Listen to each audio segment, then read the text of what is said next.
नमस्कार, आप सुन रहे हैं रेडियो V1 90.8 FM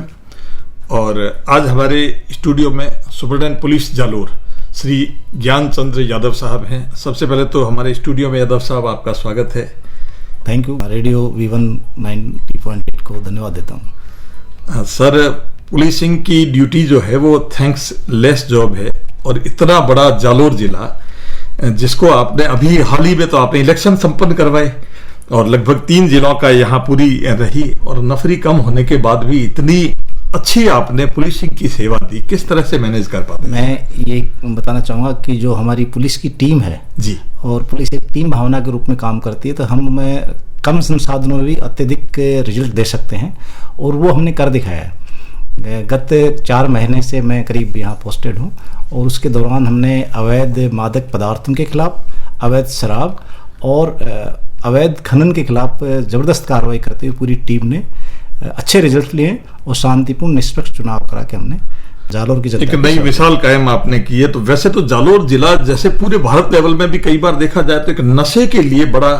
बुरा माना जाता है और उसके लिए अभी तो आपने बहुत सख्ती अपनाई, ये कैसे कर पाए और नशा क्या है, किस तरह से कर? मैं बिल्कुल इस आपकी बात से सहमत हूँ क्योंकि मैं सन 2000 से लेकर 2002 तक भिनमाल सीओ के पद पर कार्यरत रह चुका था जी। मुझे यहाँ की टोपोग्राफी के बारे में जानकारी है कि यहाँ पर नशे का जो कंजप्शन है वो बहुत ज़्यादा है, जिसके लिए जो पुरातन और आधुनिक नशे में काफ़ी परिवर्तन आया। अभी जो नशे में युवा में जो लत लगी हुई है उसमें MD ड्रग्स है, हेरोइन है, कोडीन है और अन्य कई केमिकल युक्त नशे की प्रवृत्ति बढ़ती जा रही है।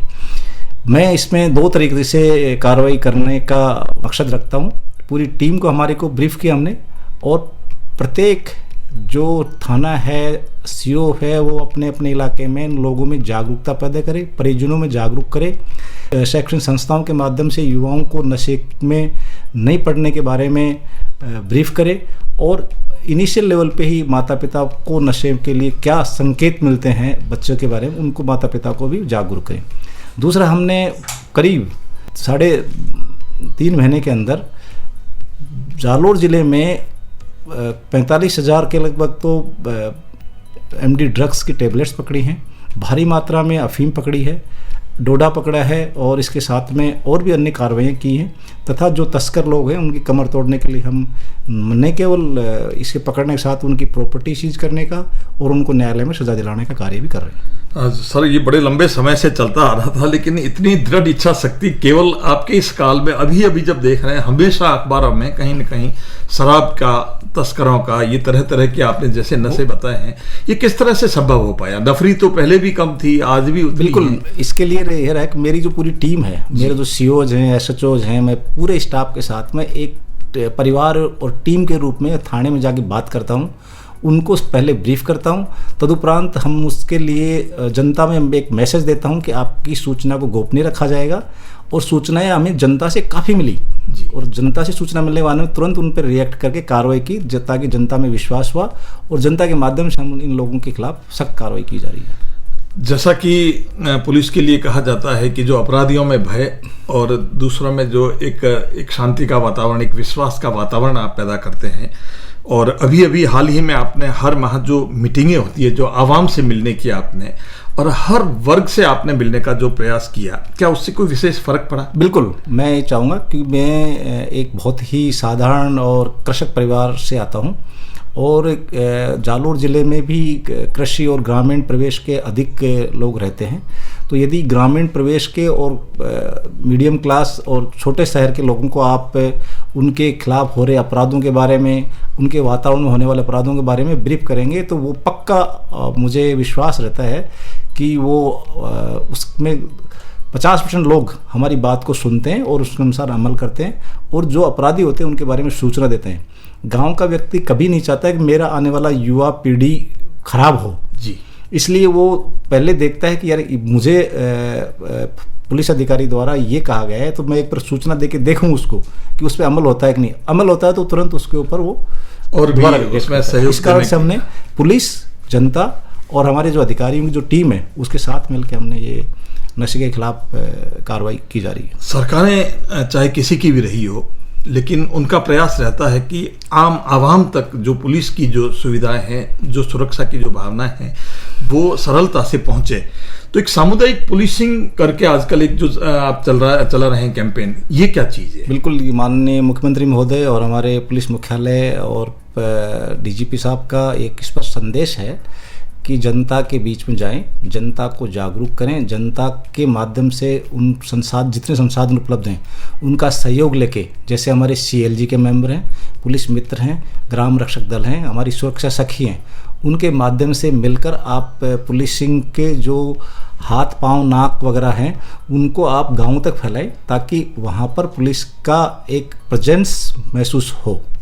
और उसी के माध्यम से मैं ये जो मीटिंग्स ले रहा हूँ, उसका पर्पज़ भी है कि हमारे गांव में ये नहीं रहे, गांव में आम जन में हम विश्वास पैदा हो, और अपराधी यदि कोई वहाँ अपराध करता है तो हमें सूचना मिले, ताकि हम उनका भय पैदा हो। जी,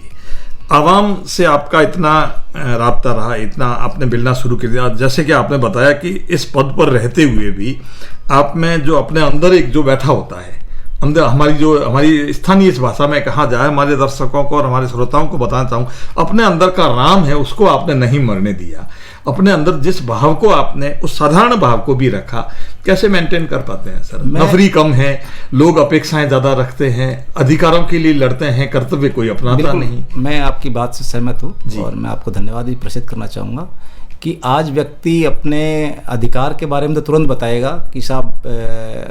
रात चोरी होगी, 10 मिनट में पुलिस नहीं आई,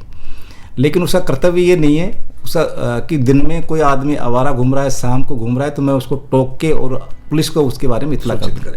तो मैं इस मीटिंग्स के माध्यम से गांव वालों से यही अपील करता हूं,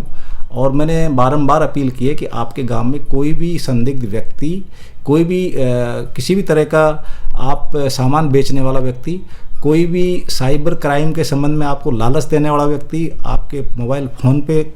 आपको लालच देने वाला व्यक्ति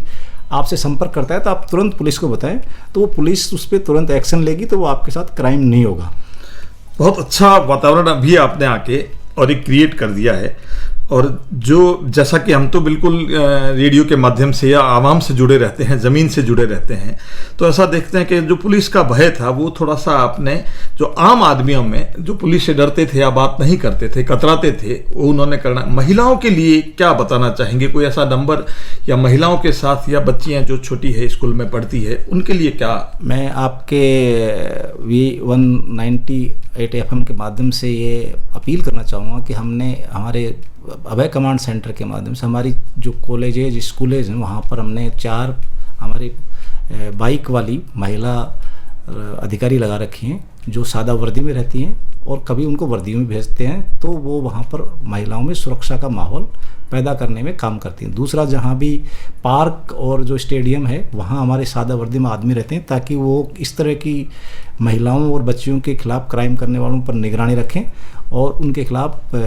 सख्त से सख्त कार्रवाई की जाए। बहुत बहुत धन्यवाद। लेकिन जाते जाते जैसा कि मैंने आपको बताया, हमारे साथ हैं श्री ज्ञानचंद्र यादव, सुपरिटेंडेंट पुलिस जालोर, और बहुत सी हमारी महत्वपूर्ण जानकारियां हमारे श्रोताओं और दर्शकों को बताई। सर, जाते जाते एक बात हमें ये बताएं कि जो युवा आज का जो है, जो व्हाट्सएप संस्कृति में लगा हुआ है, जो पढ़ाई कम करता है, नशे की लत का छोटे से स्टार्टिंग से ही ऐसा कर रहा है, क्या संदेश देना? मैं युवाओं से अपील करना चाहूँगा कि युवा सोशल मीडिया का पॉजिटिव उपयोग करें, उस पर नेगेटिविटी की ओर नहीं जाएं। नंबर 1, तथा दृढ़ इच्छा शक्ति, अपना दृढ़ लक्ष्य और कड़ी मेहनत करें, ताकि आपको सफलता अवश्य मिलेगी। और जो सोशल मीडिया पे पहले पता लग जाता है, मैं जो बच्चों के परिवारजन और उनके माता पिता से भी अपील करना चाहूँगा कि प्रत्येक बच्चे के ऊपर वो अपनी निगरानी रखें, वो कौन सी साइट को यूज़ कर रहा है, वो सोशल मीडिया में किस तरह के वीडियोस देखता है, और यदि वो प्रारंभिक स्टेज में ही माता पिता बच्चे को टोक देगा कि ये आपके काम का नहीं देखें, तो मैं 100% श्योर हूँ कि बच्चा उस तौर नहीं जाएगा। इसमें पहले माता पिता की बहुत बड़ी जिम्मेदारी है। तदुपरांत जो स्कूल में और अपने दोस्तों के संपर्क में आता है, तो वो बता भी देगा कि मेरे मदर फादर ने इसके लिए मना किया, इसलिए मैं इस पे नहीं जाऊँ। साथ ही मैं ये भी अपील करना चाहूँ कि नाबालिग बच्चों को मोटरसाइकिल, गाड़ी, 4 व्हीलर नहीं दिया जाए माता पिता द्वारा, क्योंकि इससे भयंकर घटनाएँ हो जाती हैं और परिवार में काफ़ी क्षति होने की संभावना रहती है। और एक और अपील करना चाहूँगा कि गत माह में हमारी टीम ने अच्छा काम करते हुए क्योंकि एक्सीडेंट में बहुत ज़्यादा डेथ हो रही थी। तो हमने एक सिर्फ 3 घंटे का अभियान चलाया, जिसमें इवनिंग में शराब पी के वाहन चलाने वालों के खिलाफ, जिसमें हमने खूब ज़बरदस्त कार्रवाई की। 3000 लोगों के खिलाफ कार्रवाई की जो MU एक्ट में, जिसमें काफ़ी लोग शराब पी के वाहन चला रहे थे। उसमें हमें ये लगा कि पिछले महीने हमारे करीब 18 डेथ हुई थी, इस महीने में सिर्फ 5 डेथ हुई है। तो हम ये मानेंगे कि जो शराब पी के वाहन चलाते हैं वो लोग भी सतर्क रहें, वो घर जाके शराब पिए यदि उनको पीनी है, लेकिन वाहन नहीं चलाएं, उनके खिलाफ भी सख्त कार्रवाई की जाएगी। बहुत बहुत धन्यवाद। जैसा कि मैंने आपको बताया, हमारे साथ हैं आज सुपरिटेंडेंट पुलिस श्री ज्ञान चंद्र यादव, सुपरिटेंडेंट पुलिस जालोर, और आप सुन रहे हैं रेडियो V1 90.8 FM, और इसी तरह की वार्ता के लिए लगातार जुड़े रहिए हमसे। धन्यवाद।